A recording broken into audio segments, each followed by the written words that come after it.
সাহেব কি ঘটনা ঘটেছে এবং কে মারা গিয়েছে, কি কারণে মারা গেল? এটা আমাদের কমলাগাঁও সুজালি জিবি গতিগজ গ্রাম। 2-3 দিন ধরে জমি বিবাদ কেন্দ্র করে এদের ঝামেলা হচ্ছিল।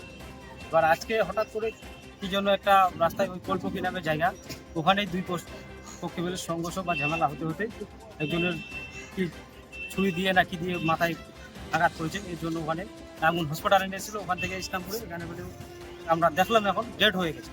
তো যারাই ডেড করুক তারা প্রশাসন দেখছে, প্রশাসন যেন খুব তাড়াতাড়ি তাদের মানে গ্রেপ্তার করে তাদেরকে ব্যবস্থা করে যেন গ্রেপ্তারের প্রশাসনকে আমরা বললাম যে যারা এই দুষ্কৃতি হোক বা যারা এইগুলো ঘটনায় জড়িত আছে তাদেরকে যেন খুব তাড়াতাড়ি ধরার ব্যবস্থা করে। ওই যে দুই পক্ষ যে আপনি বললেন, দুই পক্ষ কার কার সঙ্গে হয়েছিল?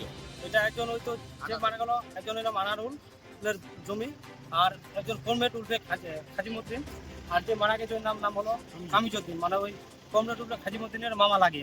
আচ্ছা, ইনি খাজিমুদ্দিনের লোক ছিল? হ্যাঁ, ওনার মামা লাগে, ইনি মারা গেছে। আর আনারুল আর ওই কনভেট যে আছে উল্ফে খাজিমুদ্দিন, এদের দুপক্ষেই জমি নিয়ে সংঘর্ষ। আর এর কনভেটের মামা হবে, ইনি এখন মারা গেছেন।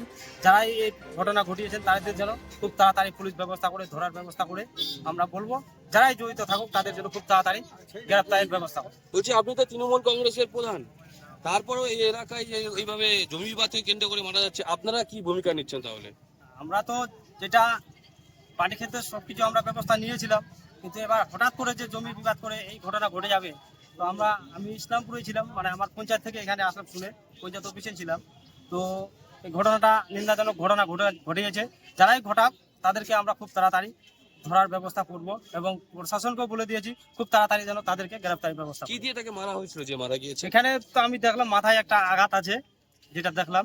কি দিয়ে করেছে সেটা বলা যাবে না, হয়তো ছুরি দিয়ে হবে বা চাকু দিয়ে, এরকম দেখা যাচ্ছে। আপনার নাম? লতিফুর রহমান। কি দায়িত্বে রয়েছেন? কমলাগাঁও সুজালি ইনচার্জ প্রধান।